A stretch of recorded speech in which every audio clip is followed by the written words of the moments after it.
नमस्कार। चलिए सुनते हैं डॉक्टर श्री प्रसाद की लिखी कहानी मैं बारात में था।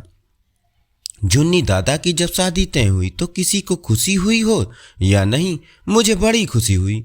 वैसे जुन्नी दादा को भी कम खुशी नहीं होगी, क्योंकि एक तो उनका ब्याह हो रहा था और भाभी पूरे 6 दर्जा तक पढ़ी हुई थी।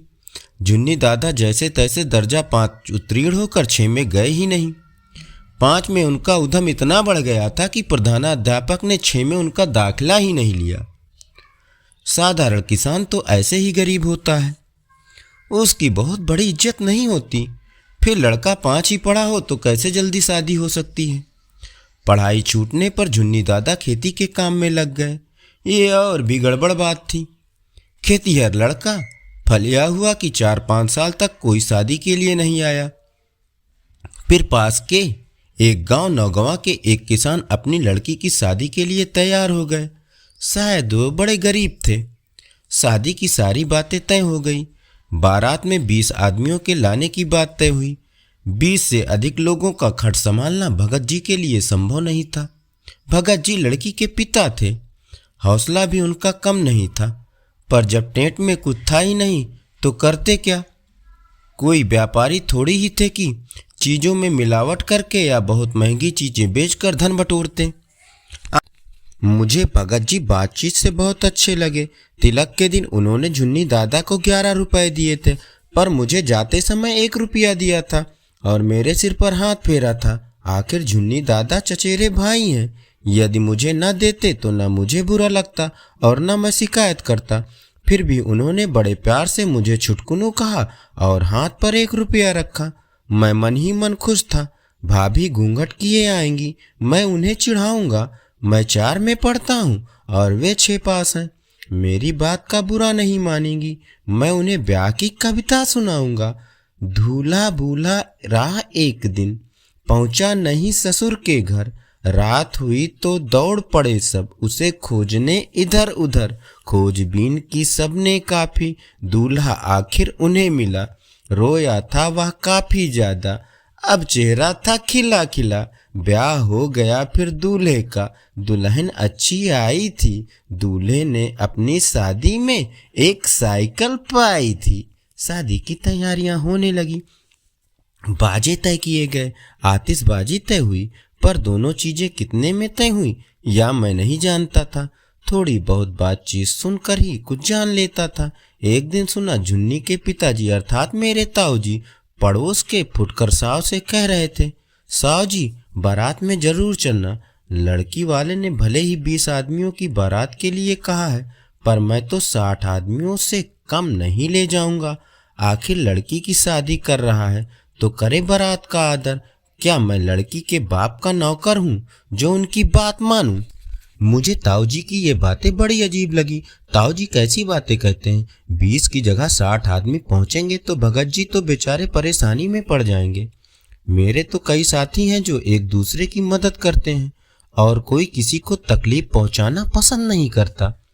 ताऊ जी तो बहुत खराब बातें कहते हैं। एक दिन वे एक आदमी से कहने लगे, लड़की के बाप को तो मुझे चूस लेना है। आखिर उसके पास पैसा है तो देगा क्यों नहीं?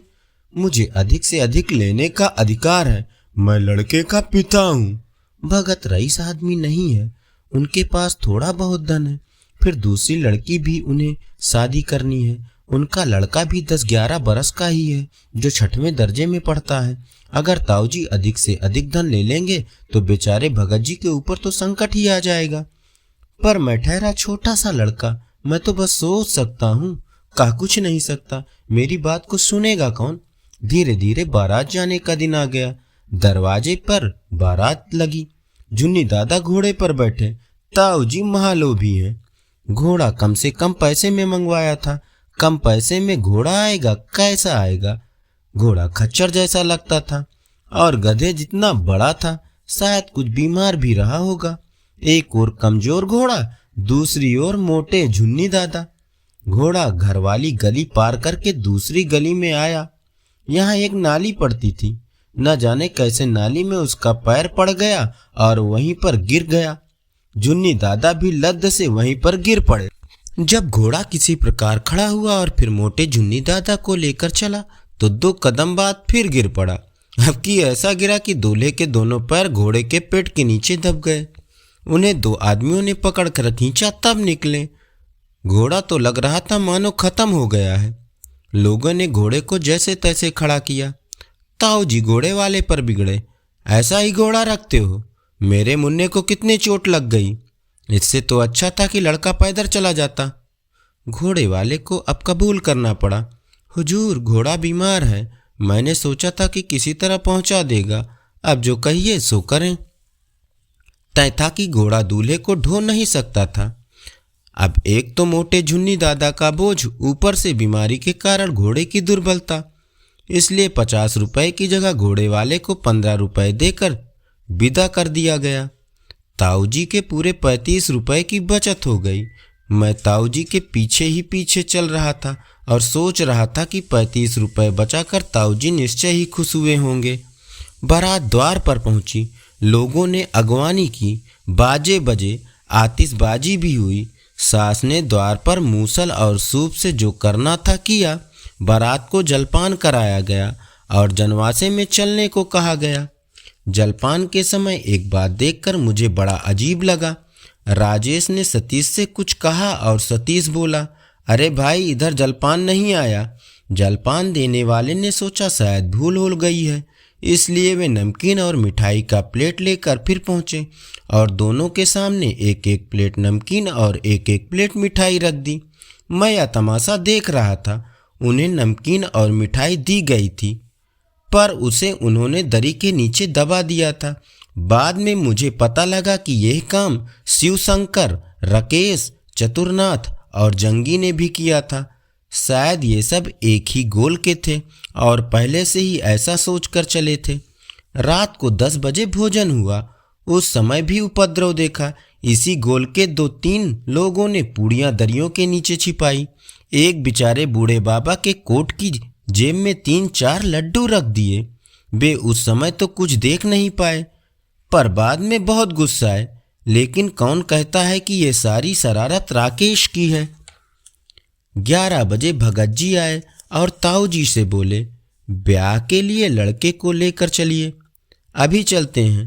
ताऊ जी ने कहा और फिर भगत जी को बैठा कर बोले, दहेज का सारा सामान ठीक ठाक है, दहेज कम नहीं होना चाहिए। दहेज तो देंगे ही, हम तो जीवन भर ही आपको देते रहेंगे। आप लड़के वाले हैं, आपको लेना है, हमको देना है। ये सब गोलमोल की बातें हम नहीं सुनेंगे। दहेज की सूची हमारे पास है, उसके अनुसार सामान ठीक कर लीजिए। यह कहकर ताऊ जी ने अपने छोटे लड़के को पुकारा, मटरू दहेज की सूची तो ला। दहेज की सूची लाई गई, उसे पढ़ा गया। सामान ये थे, 1 साइकिल नई, 1 ट्रांजिस्टर, चाय पीने के 12 प्याले, 12 प्लेटें, 3 लड़कों के लिए अंगूठियाँ और दूल्हे के लिए सिकड़ी, 4 थालियाँ, 4 लोटे, 4 गगरे और 2 पराते और 1 दूध देती भैंस। भगत ने सब स्वीकार कर लिया। अंगूठी की बात छोड़कर अंगूठी सिर्फ दूल्हे को देने के लिए तैयार हुए।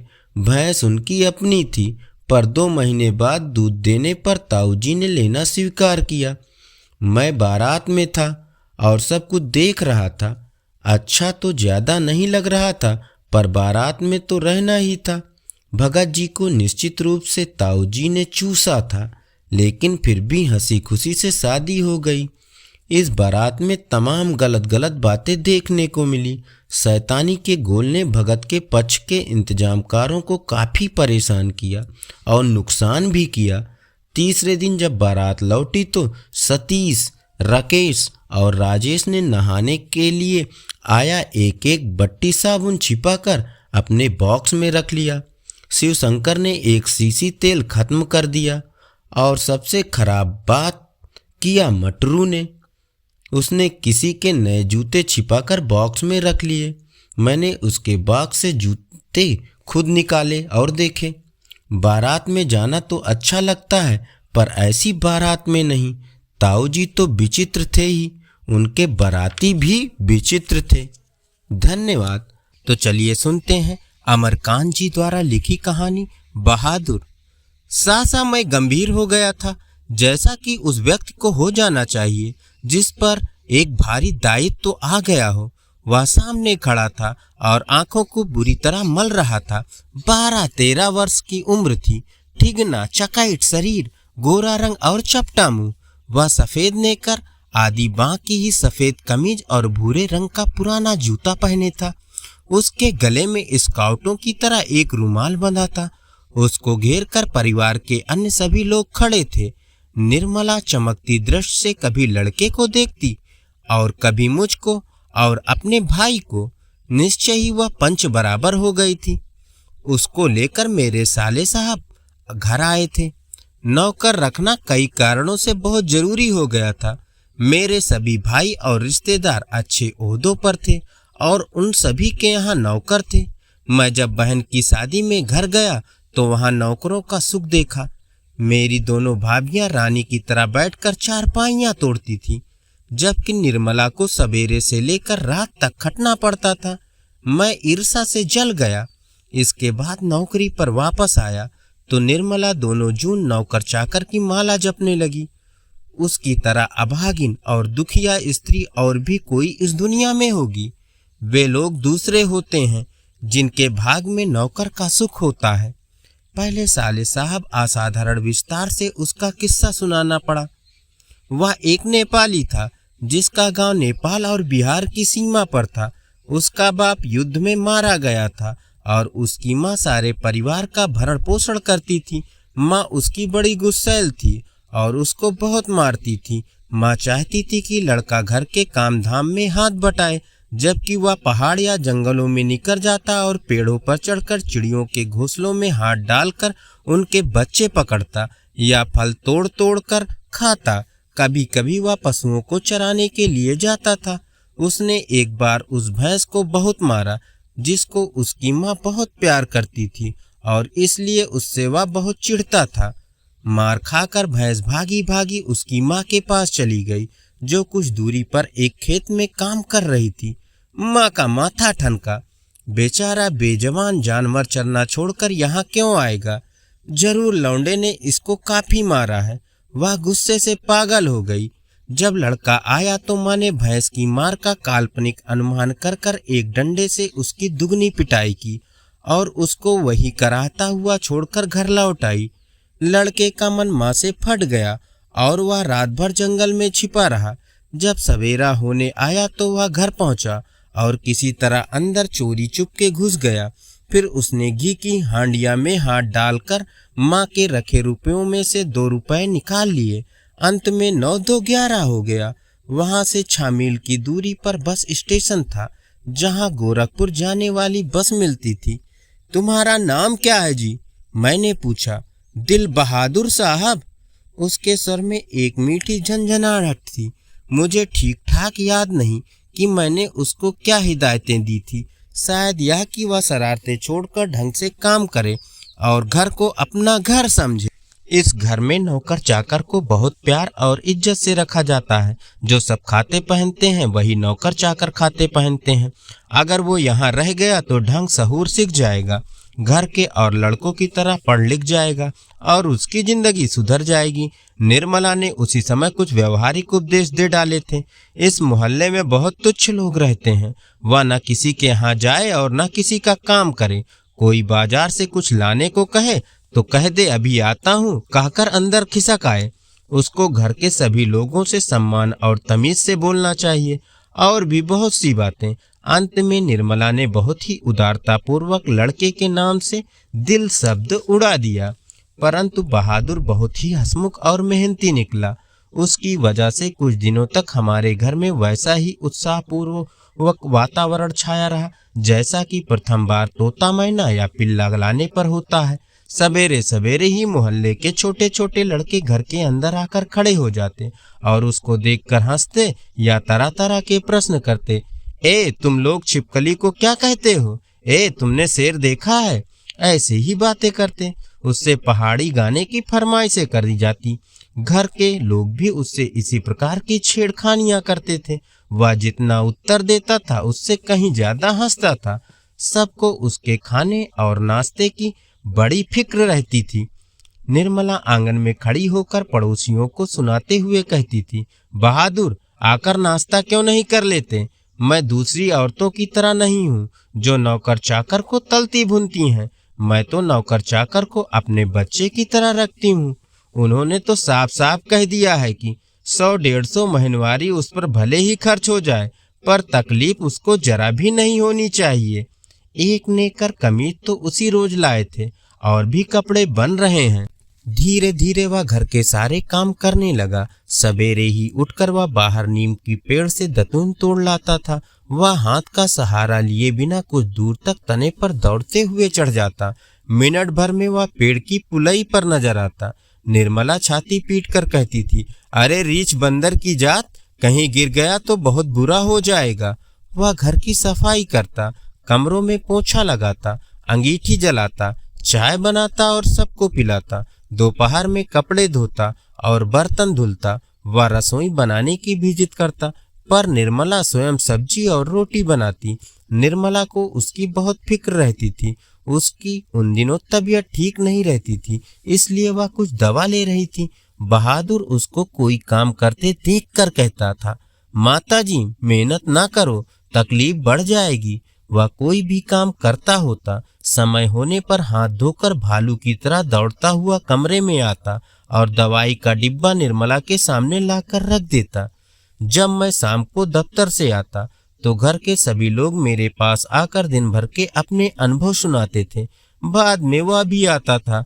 वह एक बार मेरी ओर देखकर सिर झुका लेता और धीरे से मुस्कुराने लगता। वह कोई भी बात बहुत ही मामूली घटना की तरह सुनाता था। बाबूजी, बहन जी की एक सहेली आया था, या बाबूजी भैया सिनेमा गया था। इसके बाद वह हंसने लगता था जैसे उसे कोई मजेदार बात मिल गई हो। उसकी हंसी बड़ी कोमल और मीठी थी, जैसे फूल की पंखुड़ियां बिखर गई हों। मैं उससे बातचीत करना चाहता था, पर ऐसी इच्छा रखते हुए भी मैं जानबूझकर बहुत गंभीर हो जाता था और दूसरी ओर देखने लगता था। निर्मला कभी कभी पूछती थी, बहादुर, तुमको अपनी माँ की याद आती है? नहीं। क्यों? वो मारती क्यों थी? इतना कहकर वह खूब हंसता था, जैसे मार खाना खुशी की बात हो। तब तुम अपना पैसा माँ के पास कैसे भेजने को कहते हो? तो बोलता, माँ बाप का कर्जा तो जन्म भर भरा जाता है। वो और भी हंसता था। निर्मला ने उसको एक फटी पुरानी दरी दे दी थी। घर से वो एक चादर भी ले आया था। रात को काम धाम करने के बाद वह भीतर के बरामदे में एक टूटी हुई बसखट पर अपना बिस्तर बिछाता था। वह बिस्तरे पर बैठ जाता और अपनी जेब में से कपड़े की एक गोल सी नेपाली टोपी निकाल कर पहन लेता, जो बाईं ओर काफी झुकी रहती थी। फिर वो एक छोटा सा आईना निकालकर बंदर की तरह उसमें अपना मुंह देखता था। वह बहुत ही प्रसन्न नजर आता था। इसके बाद कुछ और भी चीजें उसकी जेब से निकलकर उसके बिस्तर पर सज जाती थीं। कुछ गोलियां, पुराने ताश की एक गड्डी, कुछ खूबसूरत पत्थर के टुकड़े, ब्लेड, कागज की नावें। वो कुछ देर तक उनसे खेलता था। उसके बाद वह धीमे धीमे स्वर से गुनगुनाने लगता था। उन पहाड़ी गानों का अर्थ हम समझ नहीं पाते थे, पर उनकी मीठी मीठी उदासी सारे घर में फैल जाती थी, जैसे कोई पहाड़ की निर्जनता में अपने किसी बिछड़े हुए साथी को बुला रहा हो। दिन मजे से बीतने लगे। बरसात आ गई थी। पानी रुकता था और बरसता था। मैं अपने को बहुत ऊंचा महसूस करने लगा था। अपने परिवार और संबंधियों के बड़प्पन तथा शान-बान पर मुझे सदा गर्व रहा है। अब मैं मोहल्ले के लोगों को पहले से भी तुच्छ समझने लगा। मैं किसी से सीधे मुंह बात नहीं करता था, किसी की ओर ठीक से देखता भी नहीं था। दूसरे के बच्चों को मामूली सी शरारत पर डांट डपट देता था। कई बार पड़ोसियों को सुना चुका था, जिसके पास कलेजा है वही आजकल नौकर रख सकता है, घर के स्वांग की तरह रहता है। निर्मला भी सारे मोहल्ले में शुभ सूचना दे आई थी। आधी तनख्वाह तो नौकर पर ही खर्च हो रही है, पर रुपया पैसा कमाया किस लिए जाता है? ये तो कई बार कह ही चुके थे कि तुम्हारे लिए दुनिया के किसी कोने से नौकर जरूर लाऊंगा। वही हुआ। निसंदेह बहादुर की वजह से सबको खूब आराम मिल रहा था। घर खूब साफ और चिकना रहता, कपड़े चमाचम सफेद।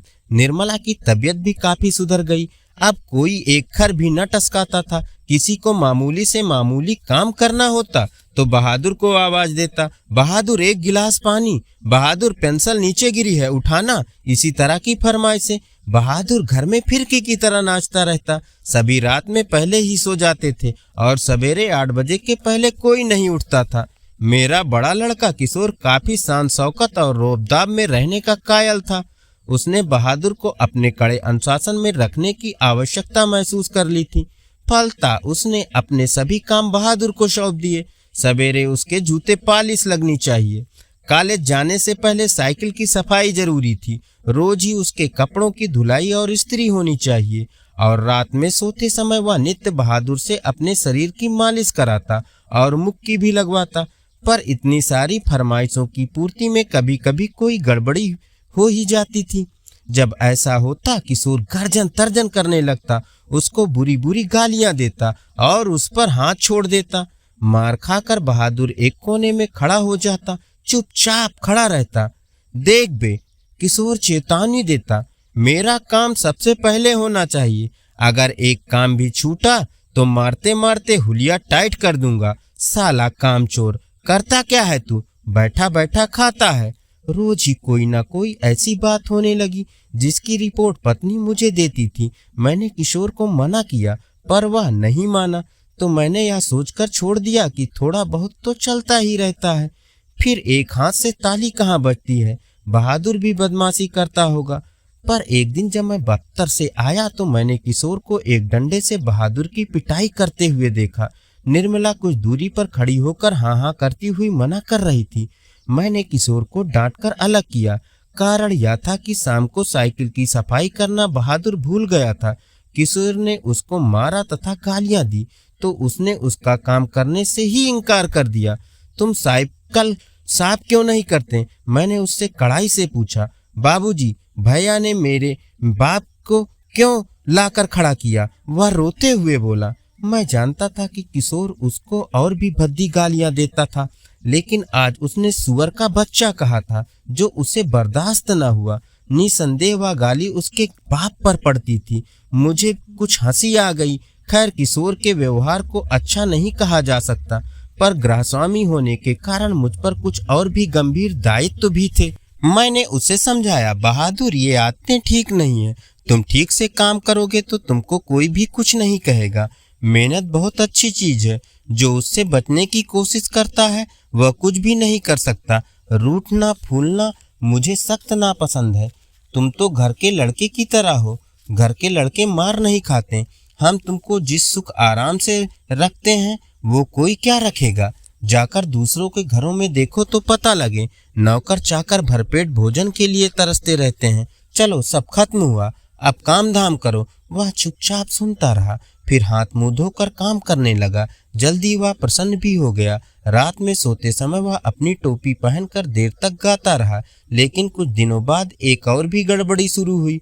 निर्मला बहुत पतली पतली रोटियां सेकती थी, इसलिए वह रोटी बनाने का काम भी बहादुर से नहीं लेती थी। लेकिन मोहल्ले की किसी औरत ने उसे यह सिखा दिया कि परिवार के लिए रोटियां बनाने के बाद वह बहादुर से कहे कि वह अपनी रोटी खुद बना लिया करे, नहीं तो नौकर चाकर की आदत खराब हो जाती है।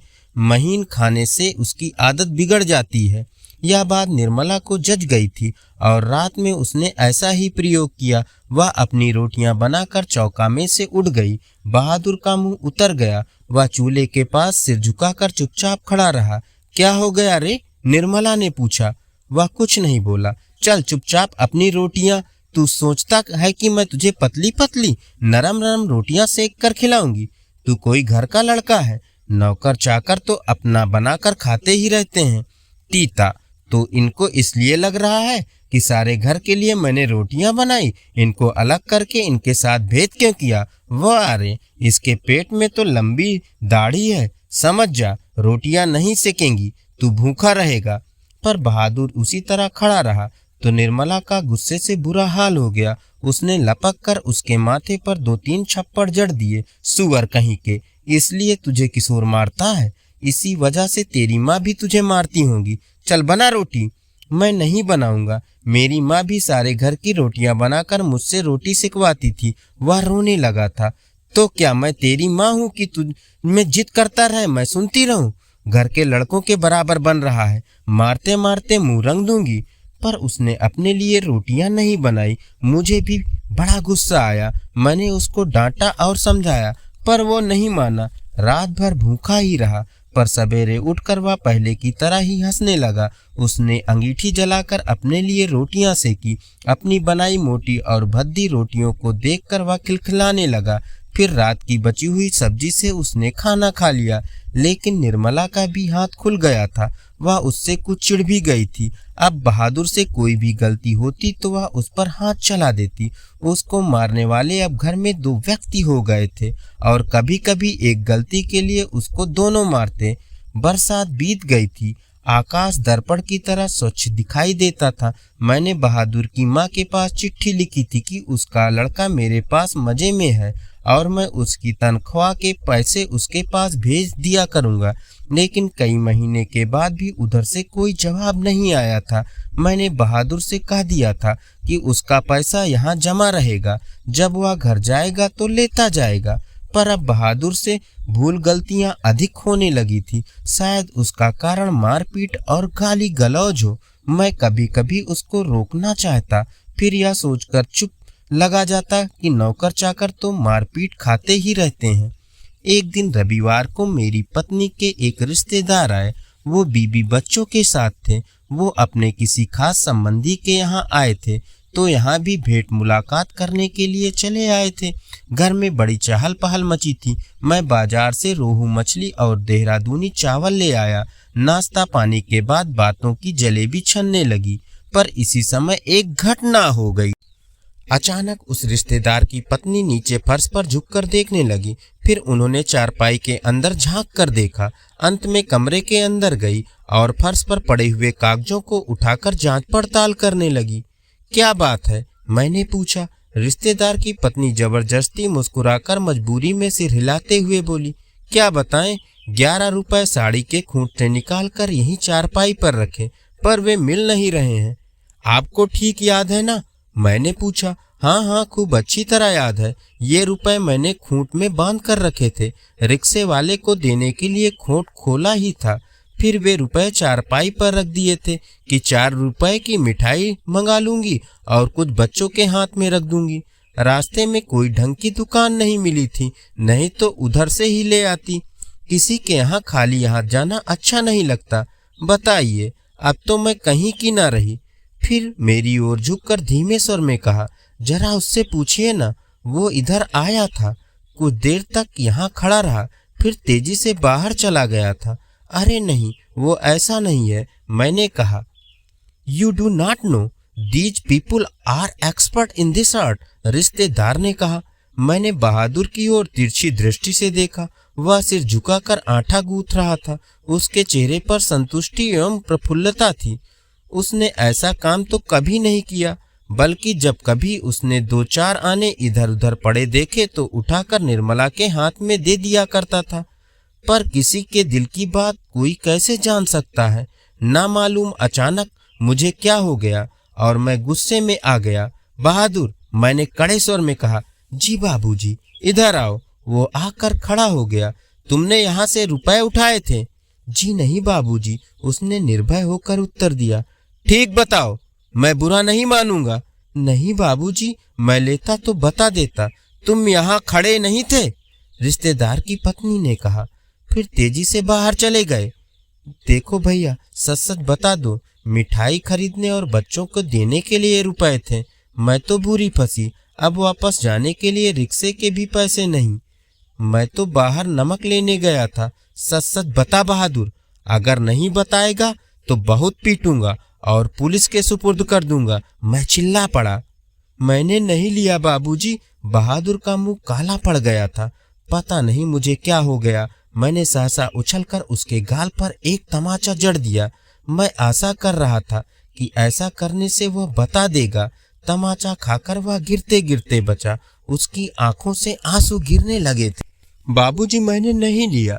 बाबूजी, मैंने नहीं लिया। इसी समय रिश्तेदार साहब ने एक अजीब हरकत की। अच्छा छोड़िए, इसको पुलिस के पास ले जाता हूँ। इतना कहकर उन्होंने बहादुर का हाथ पकड़ लिया और उसको दरवाजे की ओर घसीट कर ले गए, पर दरवाजे के पास उससे धीरे से बोले, देखो तुम मुझे बता दो, मैं कुछ नहीं करूंगा, बल्कि तुमको इनाम में 2 रुपए दे दूंगा। पर बहादुर ने इनकार कर दिया। इसके बाद रिश्तेदार साहब 2-3 बार उसको दरवाजे की ओर खींच कर ले गए, जैसे पुलिस को देने जा रहे हैं, लेकिन आगे बढ़कर वो रुक जाते और उससे धीमे धीमे शब्दों में पूछताछ करने लगते। अंत में हार कर उन्होंने उसको छोड़ दिया और वापस आकर चारपाई पर बैठते हुए हंसकर बोले, जाने दीजिए, ये सब बड़े घाघ होते हैं, किसी झाड़ी वाड़ी में छिपा आया होगा या जमीन में गाड़ आया होगा। मैं तो इन सबों को खूब जानता हूँ, भालू बंदर से कम थोड़ी होते हैं ये। चलिए, इतना नुकसान लिखा था। इसके बाद निर्मला ने भी उसको डराया धमकाया और 2-4 तमाचे जड़ दिए, पर वो नहीं करता रहा। इस घटना के बाद बहादुर काफी डांट मार खाने लगा। घर के सभी लोग उसको कुत्ते की तरह दुरदुराया करते। किशोर तो जैसे उसकी जान के पीछे पड़ गया था। वह उदास रहने लगा और काम में लापरवाही करने लगा। एक दिन मैं दफ्तर से विलंब से आया। निर्मला आंगन में चुपचाप सिर पर हाथ रखकर बैठी थी। अन्य लड़कों का पता नहीं था, केवल लड़की अपनी माँ के पास खड़ी थी। अंगीठी अभी नहीं जली थी। आंगन गंदा पड़ा था, बर्तन बिना मले हुए रखे थे, सारा घर जैसे काट रहा था। क्या बात है? मैंने पूछा। बहादुर भाग गया। भाग गया? क्यों?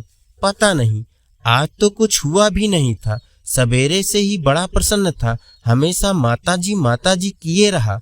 दोपहर में खाना खाया, उसके बाद आंगन से सिलबट्टा लेकर बरामदे में रखने जा रहा था कि सिलबट्टा हाथ से छूटकर गिर गया और 2 टुकड़े हो गया। शायद इसी डर से वह भाग गया कि लोग मारेंगे, पर मैं इसके लिए उसको थोड़े कुछ कहती।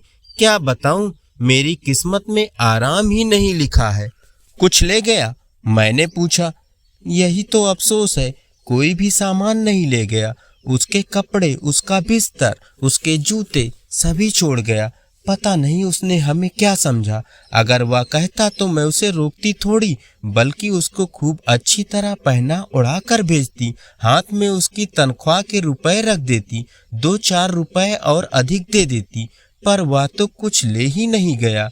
और वे 11 रुपए? अरे वो सब झूठ है। मैं तो पहले ही जानती थी कि वे लोग बच्चों को कुछ देना नहीं चाहते, इसलिए अपनी गलती और लाज छिपाने के लिए वो प्रपंच कर रहे हैं। उन लोगों को क्या मैं जानती नहीं? कभी उनके रुपए रास्ते में गुम हो जाते हैं, कभी वे गलती से घर में छोड़ आते हैं। मेरे कलेजे में तो जैसे कुछ हौंड रहा है। किशोर को भी बड़ा अफसोस है। उसने सारा सहन छान मारा, पर बहादुर नहीं मिला। किशोर आकर कहने लगा, अम्मा, एक बार भी अगर बहादुर आ जाता तो मैं उसको पकड़ लेता और कभी न जाने देता, उससे माफी मांग लेता और कभी न मारता। सच, अब ऐसा नौकर कभी नहीं मिलेगा। कितना आराम दे गया है वो। अगर वह कुछ चुरा कर ले जाता तो मुझे संतोष हो जाता। निर्मला आंखों पर आंचल रखकर रोने लगी। मुझे बड़ा क्रोध आया। मैं चिल्लाना चाहता था, पर भीतर ही भीतर मेरा कलेजा जैसे बैठ रहा हो। मैं वहीं चारपाई पर सिर झुकाकर बैठ गया। मुझे एक अजीब सी लघुता का अनुभव हो रहा था। यदि मैं ना मारता तो शायद वो न जाता। मैंने आंगन में नजर दौड़ाई। एक ओर स्टूल पर उसका बिस्तर रखा था, अलगनी पर उसके कुछ कपड़े टंगे थे। स्टूल के नीचे वो भूरा जूता था जो मेरे साले साहब के लड़के का था। मैं उठकर अलगनी के पास गया और उसके नेकर की जेब में हाथ डालकर उसके सामान निकालने लगा। वही गोलियां, पुराने ताश की गड्डी, खूबसूरत पत्थर, ब्लेड, कागज की नावें और उसकी टोपी। धन्यवाद। चलिए सुनते हैं डॉक्टर श्री प्रसाद की लिखी कहानी मेला। राज का मेला दिवाली के बाद लगता है। दिवाली से होली तक अनेक त्योहार होते हैं। वर्ष का सुंदर समय यही है। गांव में राज के मेले की 3 दिन खूब धूम रहती है। उस समय स्कूल भी बंद रहते हैं। बड़े बूढ़े और बच्चे सभी मेला देखने जाते हैं और अपनी अपनी ज़रूरतों का सामान खरीदते हैं। मेले में सब तरह की दुकानें लगती हैं। एक और मिठाई की दुकानें सजी रहती हैं जिन पर सब तरह की मिठाइयाँ मिलती हैं, पर जलेबी सबसे ज़्यादा बिकती है। दिन भर जलेबी बनती है और लोग ताजी ताजी जलेबी बड़े चाव से खाते हैं। बिसात खाने की दुकानों पर स्त्रियों की भीड़ ज्यादा रहती है। वहां होती है टिकुली, चोटी, चूड़ियां, बटन, सुई, तागा और फीता इत्यादि। ये सभी चीजें स्त्रियों के उपयोग की होती हैं। लड़कियां नए फीते की जिद करती हैं तो बड़ी लड़कियां चोटी और चूड़ियों के लिए जिद करती हैं। बिसात खाने की 3-4 दुकानें होती हैं और तीनों चारों दुकानों पर स्त्रियों की भीड़ हो जाती है। मेले में सिंघाड़ा भी खूब बिकता है। बेचने वाले सिंघाड़ा उबाल कर ठेले पर रखे रहते हैं और लड़के सिंघाड़ा खरीद कर खाते हैं। सिले सिलाए कपड़े की भी दुकानें मेले में रहती हैं और दूसरे कपड़ों की भी। इसी प्रकार मिट्टी के बर्तनों की भी दुकानें अच्छी तरह सजाई जाती हैं। गांव वाले इन दुकानों से गागर, मटके, चुकट्टे, नान और झंझट या सुराई वगैरह खरीदते हैं। मटके में दूध गर्म किया जाता है और मटके में ही दूध जमाया जाता है। मटके में गर्म किए दूध का स्वाद बहुत अच्छा होता है। कंडे की आग पर धीरे धीरे गर्म होता दूध लाल हो जाता है। फिर वह गाढ़ा दूध पीने में बहुत ही अच्छा लगता है। ओमनिध, भवतोष, जगन और अजीत चारों साथी मेले का बेसब्री से इंतजार कर रहे थे। कब मेला लगे और वे कब मेला देखने जाए। मेले में राहट भी रहता है जिस पर बैठकर झूलने में बड़ा आनंद आता है। घोड़े वाली चरखी भी रहती है। बच्चे एक एक घोड़े पर बैठ जाते हैं। चरखी वाला चरखी घुमाता है। इस प्रकार चरखी पर झूलने में खूब मजा आता है। अपने घर में चारों को मेले में खर्च करने के लिए पैसे मिले। ओमनिध की माँ ने ओमनिध को 10 रुपए दिए। ओमनिध बोला, 12 रुपए दे दो माँ। क्यों, 10 रुपए कम है क्या? ओमनिध चुप रह गया। अच्छा, 1 रुपया और ले लो, मैं अपनी ओर से दे रही हूँ। माँ ने कहा, तेरे पिताजी 10 ही रुपए दे गए हैं। भवतोष को उसके पिताजी ने 8 रुपए दिए। और दें? उसके पिता ने पूछा। नहीं, 8 काफी हैं, भवतोष बोला। ज्यादा रुपए लेकर जाएंगे तो ज्यादा खर्च हो जाएंगे। उसके पिताजी को आश्चर्य हुआ। और लड़के पैसे के लिए जिद करते हैं और ये एक है कि देने पर भी नहीं लेता। कितना संतोष है इसको। फिर उन्होंने सोचा लड़कों को किफ़ायती होना चाहिए, फिजूल खर्ची ना करें, यह अच्छा ही है। जगन के माता पिता रईस हैं, इसलिए बिना कुछ कहे उसकी माँ ने उसे 15 रुपए दिए। इससे अधिक उसने मांगे ही नहीं, नहीं तो उसकी माँ उसको और दे देती। माँ, पिताजी से मेले के लिए मुझे 15 रुपए दिलवाना। चौथे लड़के अजीत ने अपने घर में कहा। माँ ने उसके पिता से कहा, अजीत 15 रुपए मांग रहा है, उसे मेले में जाना है। 15 रुपए का क्या होगा? अजीत के पिता नाराज होकर बोले। अजीत रोने लगा। वह अपने पिता से डरता है।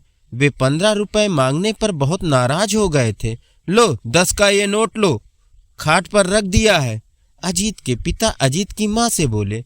अजीत के पिता कपड़ा पहनकर अस्पताल चले गए। वे अस्पताल में नौकरी करते हैं। अजीत की माँ ने अजीत को 10 रुपए का नोट दिया और उसने हाथ में ले लिया। जब चारों मेला देखने चले तो बहुत खुश थे। एक तो मेला देखने की खुशी, दूसरे घूमने का मजा। जैसे हिरन भागते हैं वैसे ही चारों गांव से भागते और उछलते कूदते चले। गांव खत्म होते ही खेत शुरू हो गए। चारों ओर हरियाली ही हरियाली। बाजरा और ज्वार के खेत कट रहे थे। चैत की फसल के लिए किसान खेत जोत रहे थे। गेहूं, जौ, चना और सरसों बोनी थी। अरहर तो बाजरे के साथ ही बो दी गई थी। अरहर के पेड़ बड़े बड़े हो रहे थे। लड़के मेड़ मेड़ चल रहे थे।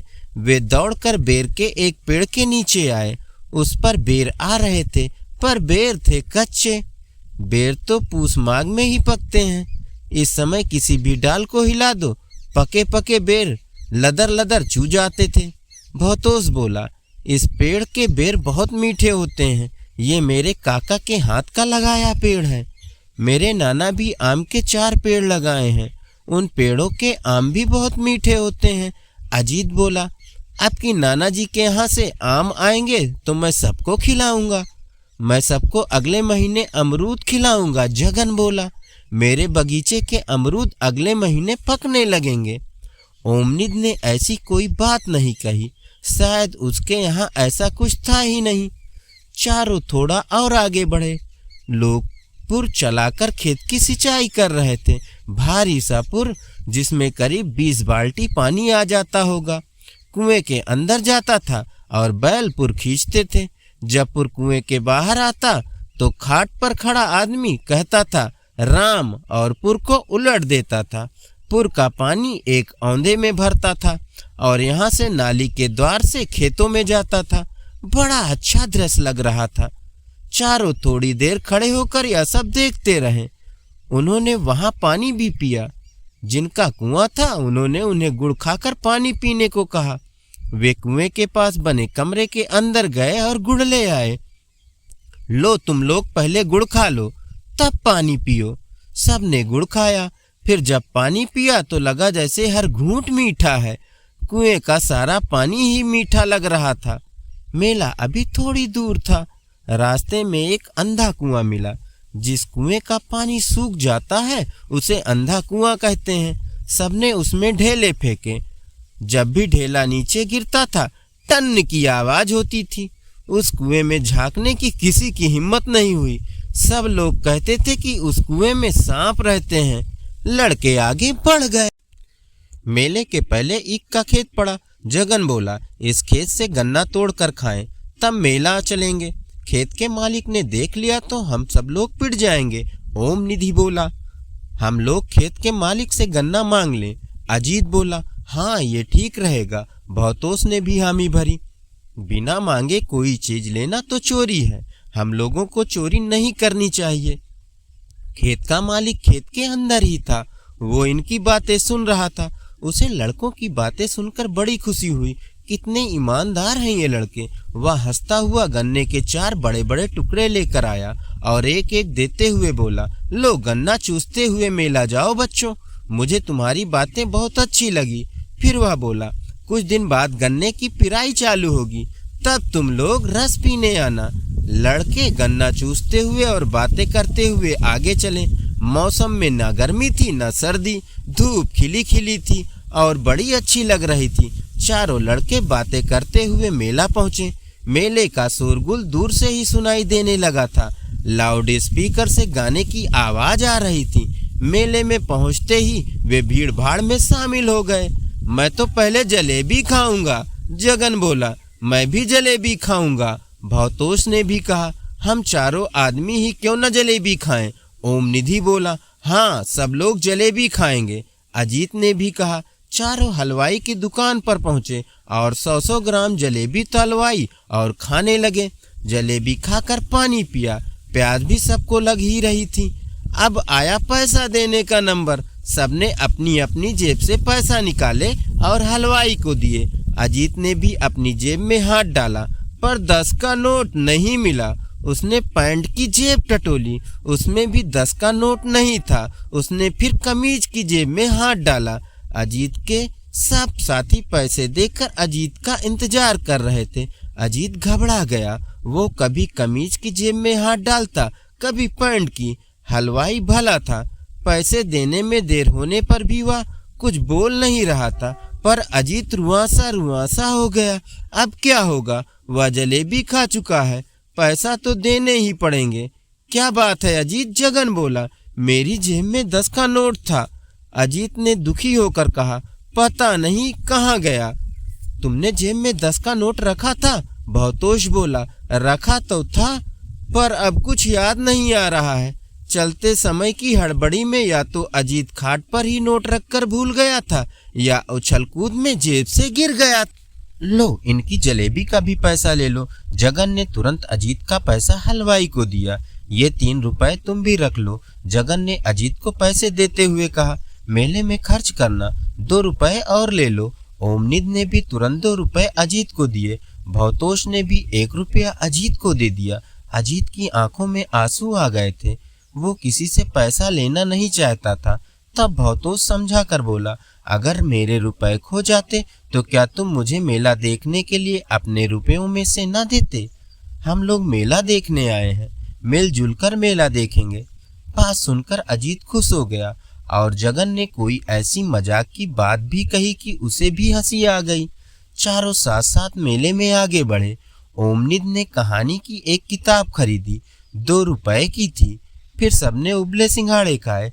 तब फिर चारों ने राहट पर झूला झूला। बड़ा मजा आया। राहट का खटोला जब ऊपर जाता तो लगता जैसे खुले आकाश में पहुंच गए, और फिर वह नीचे आ जाता। 5 चक्कर राहट ने लगाए। इतने में ही करीब करीब सबका पैसा खर्च हो गया। अब मेले में घूमना ही घूमना था। चारों इधर उधर घूमते फिरे। किसी दुकान पर खड़े हुए जहाँ कुछ देखने को था, और किसी दुकान को यूं ही देखते हुए चल दिए। धीरे धीरे शाम होने लगी। मेला भी घूम लिया। तब जगन बोला, चलो अब घर चलें, देर होगी तो घर में सब चिंता करेंगे। हाँ, घर चलें, भवतोष ने भी कहा। सब घर चल दिए। मेले की जगह पर हनुमान जी का मंदिर था। पहुंचते समय भी चारों ने हनुमान जी का दर्शन किया, और लौटते समय भी हनुमान जी का दर्शन किया। लौटते समय सब जल्दी जल्दी आए। सूरज डूबते डूबते सबको घर पहुंचना था। सब बड़े खुश थे। इस बात से और भी ज्यादा खुश थे कि सबने अपने अपने रुपयों में से अजीत को भी दिए, जिससे उसने भी मेले का भरपूर आनंद उठाया। सबने अजीत के साथ ऐसा व्यवहार भी किया कि उसने यह अनुभव ही नहीं किया कि वह दूसरे का पैसा खर्च कर रहा है। उसे यही लगा कि यह उसका अपना ही पैसा है। धन्यवाद। तो चलिए सुनते हैं डॉक्टर श्री प्रसाद की लिखी कहानी ईश्वर की बोली। हमारे गांव में एक मंदिर है। मंदिर काफी पुराना है। जब जमींदारी थी उस समय जमींदार साहब ने बनवाया था, पर तभी जमींदारी खत्म हो गई और मंदिर अधूरा रह गया। अधूरा होने के कारण मंदिर बरसात नहीं सह पाया और 2 कमरे गिर गए। बचा एक कमरा। उसी में कृष्ण जी की मूर्ति थी और एक पुजारी रोज शाम सुबह भगवान कृष्ण की पूजा करते थे। गांव के लोग मंदिर में आते थे और भगवान का दर्शन करते थे। टूटा होने पर भी लोगों की मंदिर में बड़ी श्रद्धा थी और रोज 50 लोग दर्शन करने आते थे। उसी समय मंदिर में एक साधु आया। पुजारी जी से बोला, महाराज, मंदिर के एक कोने में मैं भी पड़ा रहूंगा। मैं भी भगवान का दर्शन करूंगा और मंदिर में सफाई वगैरह कर दिया करूंगा। पड़े रहिए, आप तो साधु हैं। मंदिर तो साधु महात्माओं के लिए ही होता है। मैं पुजारी तो क्या हुआ, मंदिर पर असली अधिकार तो आपका ही है। साधु प्रसन्न हो गया। वो तो यही चाहता था। वह देखता था कि मंदिर में 50 लोग आते हैं। यदि इन्हें किसी तरह भुलावे में डाल दिया जाए तो बहुत धन इकट्ठा किया जा सकता है। वास्तव में वह साधु के भेष में एक ठग था। साधु ने पुजारी से कहा, मैं बहुत बड़ा साधक हूँ, मुझे सिद्धियाँ आती हैं। आप जब रात को घर चले जाते हैं तो मैं धूनी रमाकर अपनी साधना शुरू करता हूँ। ये तो बहुत अच्छी बात है। पुजारी ने कहा, मंदिर में साधना करनी ही चाहिए। अब तो मंदिर के प्रति लोगों की श्रद्धा और बढ़ जाएगी। मंदिर में पूजा भी हो रही थी, भक्त भी आ रहे थे और साधु साधना भी कर रहा था। कुछ दिन बाद फिर साधु ने कहा, पुजारी जी, मैं अपनी साधना से भगवान की बोली सुनवा सकता हूँ। अच्छा, पुजारी को आश्चर्य हुआ। फिर उन्होंने कहा, क्या आप आज मुझे भगवान की बोली सुनवा सकते हैं? जरूर। रात को 10 बजे भगवान बोलेंगे, आप उनकी बोली साफ साफ सुनेंगे। मैं आज अपनी साधना से भगवान को कमरे में बुला दूंगा। पुजारी पूजा करके 10 बजे फिर आने की बात कहकर चले गए। जब वापस आए तो साधु धूनी रमाए बैठा था। वह लाल कपड़ों में बड़ा अजीब लग रहा था। धूनी के पास त्रिशूल गड़ा था और लौहबान की महक और धुआं चारों ओर फैल रही थी। सब कुछ बड़ा रहस्यमय सा लग रहा था।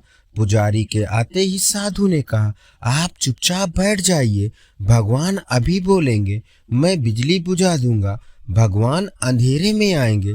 साधु कृष्ण जी की मूर्ति के पास चला गया। उसने बिजली बंद कर दी। तभी जोर से झन की आवाज हुई और भगवान बोलने लगे, मैं भगवान हूँ, सबके कल्याण के लिए प्रकट हुआ हूँ। सब मेरी भक्ति करो, मुक्ति पाओगे, मेरा आशीर्वाद है। आवाज बंद हो गई। साधु ने बिजली जला दी। पुजारी साधु के पैरों पर गिर पड़े। महाराज, आप सच्चे साधक हैं। आपकी कृपा से आज मैंने भगवान का दर्शन पा लिया। पुजारी ने यह कहकर साधु के पैरों पर 10 रुपए का नोट रख दिया। दूसरे ही दिन पूरे गांव में मंदिर में भगवान के आशीर्वाद देने की बात फैल गई। रात होने पर 20 लोग आए और साधु ने बिजली बंद करके भगवान की बोली सबको सुनवाई। लोगों ने रुपए, कपड़े और अनाज वगैरह बहुत सी चीजें दान की। साधु माला माल होने लगा। बेटा, आज मुझे भी भगवान का दर्शन कराने ले चलना, सार्थक की दादी बोली। वह भगवान की बड़ी भक्त थी। अब उन्होंने सुना कि भगवान मंदिर में अपनी बोली में बोलते हैं और सबको आशीर्वाद देते हैं तो बड़ी प्रसन्न हुई। अच्छा दादी, ले चलूँगा, सार्थक बोला। वह भी चाहता था कि इस रहस्य को जाने, क्योंकि वह बिल्कुल विश्वास नहीं करता था कि भगवान अपनी बोली में बोलते हैं। शाम को वह अपने दोस्त जगेश, प्रियेश और अजिताभ के यहाँ गया और उसने भी साथ चलने को कहा। देखें क्या माजरा है, यह साधु की कोई करतूत लगती है। वह धोखे में डालकर गांव वालों को ठग रहा है। हमें भी यही लगता है, अजिताभ ने कहा। शाम होते ही मंदिर में लोग इकट्ठा होने लगे। धूनी जल रही थी। लोबान की महक और धुआं चारों ओर फैल रहा था। इधर उधर लाल कपड़े टंगे हुए थे। साधु भी पूरी देह पर भभूत लगाए और लाल कपड़ा पहने बैठा था। सब कुछ देखकर भय जैसा लग रहा था। सार्थक भी अपनी दादी और दोस्तों को लेकर पहुंचा और एक ओर बैठ गया। साधु बोला, आप लोग शांतिपूर्वक फलती मारकर और हाथ जोड़कर बैठ जाइए। अभी मैं अंधेरा करता हूँ। अंधेरा होते ही भगवान सबको आशीर्वाद देंगे। फिर वह बोला, लेकिन कोई बिजली नहीं जलाएगा। यदि किसी ने बिजली जलाई तो भगवान उसे साफ दे देंगे और वह नष्ट हो जाएगा। सावधान। साधु ने बिजली बंद की और झन की आवाज हुई। भगवान ने बोलना शुरू किया, मैं भगवान हूँ, सबका भगवान हूँ। अभी यह वाक पूरा भी नहीं हुआ था कि बिजली जल गई। बिजली चुपके से सार्थक ने जला दी थी। बिजली जलते ही सबने देखा साधु कृष्ण जी की मूर्ति के पास बैठा है और ट्रांजिस्टर गोद में रखे हुए है। ट्रांजिस्टर से ही आवाज आ रही है। साधु ने ट्रांजिस्टर छिपाने की कोशिश की। वह भागना भी चाहा, पर न वह ट्रांजिस्टर छिपा सका और न भी भाग सका। मंदिर के पुजारी ने साधु की दाढ़ी इतनी जोर से खींची कि वह हाथ जोड़कर माफी मांगने लगा। लोग साधु सन्यासियों का आदर ही करते हैं, इसलिए किसी ने उसे मारा नहीं, बल्कि पुलिस को बुलाकर सौंप दिया। जो सामान साधु को मिला था वह पुजारी को दे दिया गया। लेकिन बिजली किसने जलाई यह कोई न जान पाया, या तो सिर्फ सार्थक जानता था। जब यह बात उसने दोस्तों को बताई तो गांव वालों को भी इसकी जानकारी हुई और पुलिस वालों को भी।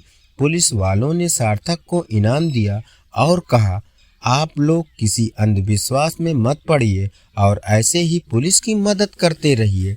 बाद में पता लगा कि साधु पड़ेस के गांव का रामधनी है, जो चोरी करता था और 2 साल के लिए जेल हुई थी उसे। जेल में उसने दाढ़ी बढ़ा ली थी। जेल से छूटने पर उसने साधु का भेष बनाया और इस प्रकार लोगों को धोखा देने की चेष्टा की। वह फिर काफी समय के लिए जेल चला गया। धन्यवाद। तो चलिए सुनते हैं डॉक्टर श्री प्रसाद की लिखी कहानी ठाकुर साहब। बनारस से इटावा तक तो मैं गाड़ी से गया और वहां से बस ली। साथ में अपना छोटा सा परिवार भी था और सामान भी। बस सीधे कचौरा घाट आ गई, जमुना के किनारे। यहीं बस सारी सवारियों को उतार देती है। फिर सवारियां जमुना के घाट पर दूर तक फैली बालू पर चलकर नाव के बने पुल पर आती हैं और पुल पार कर जमुना के उस पार जाती हैं। कचौरा घाट पर कोई कुली नहीं रहता। सारा सामान खुद ही ले जाना पड़ता है, चाहे सिर पर रखकर कोई ले जाए या कंधे पर रखकर या हाथ में लटका कर। इटावा से चलकर कचौरा घाट पर जब मैं आया तो एक इक्के वाला दिखाई दिया। मैंने उससे कहा, भैया हम 4 सवारियां हैं, 2 बच्चे 2 बड़े, एक बाक्स और एक होल्डल है, हम लोगों को उस पार उतार दो। नहीं बाबूजी, मैं इक्का लेकर उस पार नहीं जा सकता। नाव के पुल पर इक्का चलाने का हुक्म नहीं है। मैं परेशान हो उठा। इतना ज्यादा जमुना का पाट, ऊपर से सामान। अगर सामान ना होता तो पैदल चले भी जाते। अब कैसे जाएं? आप कहाँ से आ रहे हैं? मैंने पीछे मुड़कर देखा। बस में से आवाज आई थी। ड्राइवर की बगल में बैठे एक महाशय ने पूछा था। बड़ी बड़ी गुर्रेदार मूछें, सिर पर भारी सा साफा, बड़ी बड़ी आंखें और रौबीला चेहरा। हम लोग बनारस से आ रहे हैं। मैं बोला, काशी बनारस से? जी हाँ। जाना कहाँ है? जमुना के उस पार आगरा वाली बस मिल जाएगी, उससे अपने गांव पराना जाएंगे। तब घर के लोग पराना में रहते थे, अब तो नगला ब्रज में आ गए हैं। महाशय ने इक्के वाले को बुलाया, यहाँ आओ। इक्के वाला जब उनके पास पहुंचा तो उन्होंने कहा, साहब का सामान इक्के पर लाद लो और सबको उस पार पहुंचा दो। पुल पर इक्का नहीं जाने दिया जाता। इक्के वाला फिर बोला, उस पार घाट के ठेकेदार से कह देना कि ठाकुर साहब की सवारियां हैं, तुमसे कोई कुछ नहीं कहेगा। या भी कह देना कि साहब से घाट की उतराई का पैसा कोई नहीं मांगेगा। ठाकुर साहब उस क्षेत्र के मानिंदा आदमी लग रहे थे। उनकी बात का कोई काट नहीं था। वे बस के मालिक भी लग रहे थे, जो ड्राइवर के साथ रहते थे। जाइए पंडित जी, आप आराम से जाइए, उन्होंने बड़े विश्वास से कहा और मुझे प्रणाम किया। बड़े आश्चर्य के साथ मैं परिवार को लेकर इक्के पर बैठ गया। उस पार पहुंचते ही ठाकुर साहब ने जैसा कहा था, इक्के वाले ने दोहरा दिया। घाट के ठेकेदार ने मुझे नमस्कार किया और इक्के वाले से कहा, बस खड़ी है, बैठा कर आओ। जब मैं गांव पहुंचा तो मन बड़ा खुश हो रहा था। ठाकुर साहब से मेरा क्या संबंध, जो उन्होंने इतनी मदद की। मैंने यह बात अपने पड़ोसी हरिनारायण को बताई। हरिनारायण बोले, ठाकुर साहब की इटावा से कचौरा घाट तक बस चलती हैं। अभी सरकारी बसें नहीं चलती हैं, प्राइवेट बसें हैं। ठाकुर साहब बस के मालिक हैं और बस में हमेशा ड्राइवर के साथ रहते हैं। पर मुझे तो ऐसे भले आदमी का पहली बार दर्शन हुआ है। शहर में भी भले लोग होंगे ही, पर अभी तक इतना भला कोई नहीं मिला। और उन्होंने तो चलते चलते प्रणाम भी किया। वो इसलिए कि आपने अपने को बनारस का बताया। सभी जानते हैं कि बनारस या काशी में जो रहता है वो विद्वान होता है। फिर आपका धोती कुर्ता आपके प्रति लोगों का आदर और भी बढ़ा देता है। उन्होंने आगे बताया, ठाकुर साहब ऐसे वैसे आदमी नहीं हैं, वे पुराने जमींदार रहे हैं। बड़े जमींदार तो नहीं थे, पर अच्छा खाते पीते थे। इनके पास 2 घोड़े थे, इनकी अपनी हवेली भी थी। पर जब जमींदारी जाने लगी तो इन्होंने एक बस खरीदी। अब बस चलवाते हैं और आराम से रहते हैं। मुझे भी ऐसा लग रहा था कि कोई सम्मानित व्यक्ति हैं और बड़े सज्जन हैं। दूसरों का दुख देखकर इनका दिल जल्दी पसीजता है। आप ठीक कह रहे हैं, हरिनारायण बोले। फिर उन्होंने एक घटना बताई। एक बार विद्यालय निरीक्षक की गड़बड़ी से इनके गांव के जूनियर हाई स्कूल के अध्यापकों का वेतन रुक गया। विद्यालय निरीक्षक हर अध्यापक से 100-100 रुपए घूस मांग रहा था। अध्यापकों ने घूस नहीं दिया, बदले की भावना से उसने वेतन रुकवा दिया। हरिनारायण बता रहे थे, बात ठाकुर साहब को मालूम हुई। उन्होंने सारी बातों का पता लगाया, फिर जिला अधिकारी से मिले। 2 हफ्तों के भीतर न केवल अध्यापकों को वेतन मिल गया, बल्कि विद्यालय निरीक्षक को निलंबित भी कर दिया गया। वह भागा भागा ठाकुर साहब के पास आया और हाथ जोड़कर बोला, मुझसे गलती हो गई, मेरा निलंबन खत्म करा दीजिए। अब कभी किसी अध्यापक का वेतन नहीं रुकेगा। ठाकुर साहब बोले, व्यापारी और अफसर सभी अधिकाधिक पैसा बटोरते हैं, पर बेचारा अध्यापकों को खाने पीने भर का ही वेतन मिलता है। उसमें भी आप बाधा डाल रहे हैं। अध्यापक देवता होता है। अगर अध्यापक का सम्मान नहीं हुआ तो कुछ नहीं हुआ। वे बच्चों को ज्ञान देते हैं, नया जीवन देते हैं। उन्हें कष्ट पहुंचाना तो पाप करना है। आप उनके अधिकारी नहीं, सेवक हैं। विद्यालय निरीक्षक बड़ी शर्मिंदगी के साथ सब कुछ सुनता रहा। जाइए, जिला अधिकारी से कहकर आपका निलंबन खत्म करवा दिया जाएगा, पर अब कभी किसी के पेट पर लात मत मारिएगा। महीना बीतते बीतते निलंबन वापस हो गया। ठाकुर साहब ने विद्यालय निरीक्षक का हृदय बदल दिया। मैं तो कचौरा घाट से जमुना के इस पार आने की जल्दी में था, नहीं तो ठाकुर साहब जैसे अच्छे आदमी से बात भी करता। फिर भी उनकी एक अच्छी झलक मुझे मिल गई थी। ऐसी झलक दोबारा मिले तो मैं उन्हें पहचान लूं। हरिनारायण ने बताया, उनके गांव का जूनियर हाई स्कूल आजकल बहुत अच्छा चल रहा है। इसका बहुत कुछ श्रेय ठाकुर साहब को ही है। ठाकुर साहब ने समाज में अनेक अच्छे काम किए हैं। एक बार एक गरीब आदमी ठाकुर साहब की प्रशंसा सुनकर उनके पास आया। बोला, हुजूर, आपकी मैंने बड़ी प्रशंसा सुनी है। गांव के ही एक आदमी ने मुझे आपके पास भेजा है। मेरी लड़की की शादी है, भरपूर पैसे नहीं है। यदि मदद हो जाए तो शादी निपटाने में मुझे सहूलियत हो जाएगी। भगवान आपको बहुत धन देगा। कल आइए, जो हो सकेगा किया जाएगा। ठाकुर साहब बोले। आदमी चला गया। ठाकुर साहब तत्काल भी मदद कर सकते थे, पर उन्होंने इसलिए नहीं किया कि कहीं आदमी झूठ तो नहीं बोल रहा है। उन्होंने पता लगवाया। आदमी वास्तव में गरीब था और उसकी लड़की का विवाह भी था। दूसरे दिन जब वो आया तो ठाकुर साहब ने 5,000 रुपए दिए और विवाह में आने का वादा भी किया। बेचारा गरीब गदगद हो गया। मुझे इस घटना को सुनकर तुलसीदास की याद आ गई। उनके पास भी एक गरीब आदमी अपनी बेटी के विवाह के लिए आर्थिक सहयोग के उद्देश्य से आया था और तुलसीदास ने उसे एक पंक्ति लिखकर अब्दुल रहीम खान खाना के पास आगरा भेजा था और कहा था कि जितनी आवश्यकता होगी रहीम दे देंगे। अब्दुल रहीम खान खाना सम्राट अकबर के सेनापति थे। तुलसीदास ने जो पंक्ति लिखकर और अपना हस्ताक्षर करके दिया था वो ये है, सुरतीय नरतीय नागतीय अस चाहत सब कोय। तात्पर्य यह है कि जैसे महान रहीम है वैसा पुत्र देव स्त्रियां, मानव स्त्रियां और नाग स्त्रियां सभी चाहती हैं।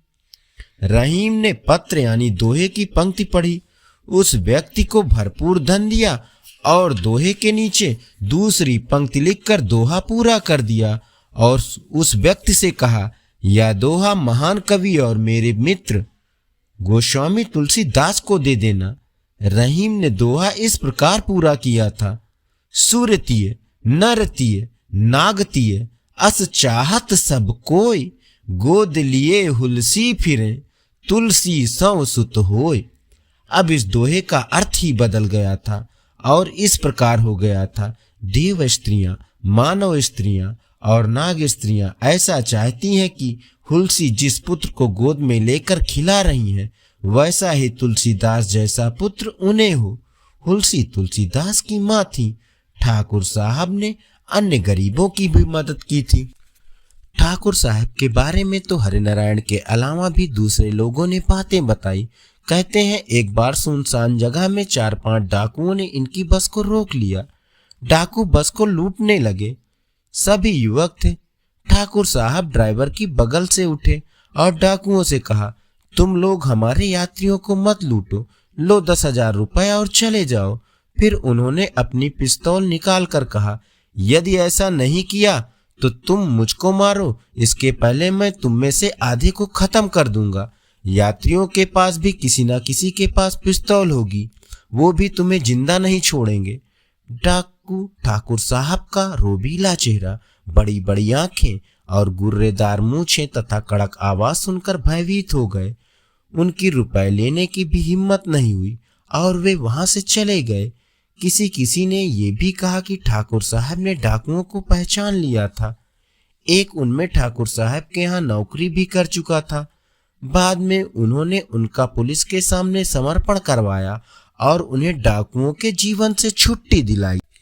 ठाकुर साहब के बारे में तमाम प्रशंसा भरी बातें सुनकर मुझे बड़ी खुशी हुई और इच्छा होने लगी कि उनसे एक बार मैं फिर मिलूं। गांव में मैं 10 दिन रहा। लौटते समय आगरा होकर आना था। अगर इटावा होकर आता तो शायद बस में भेंट हो जाती, वो भी तब जब उनकी बस मिलती। उनकी बस के अलावा भी 1-2 बसें और भी चलती थी। अब तो 3-4 साल बाद ही गांव जाना हो पाएगा। जाऊंगा इटावा से बस से ही और कचौरा घाट पार करूंगा, पर उनकी बस मिलेगी या नहीं, अथवा वे तब भी अपनी बस में मिलेंगे ही, इसे कौन जानता है। पर मन तो यही चाहता है कि वे फिर बस में मिलें और फिर इक्के वाले को बुलाकर कहें, ठेकेदार से कह देना कि ठाकुर साहब की सवारियां हैं। देखें उस समय मेरी यह इच्छा पूरी होती है या नहीं। धन्यवाद। अभी आप सुन रहे थे कहानी ठाकुर साहब।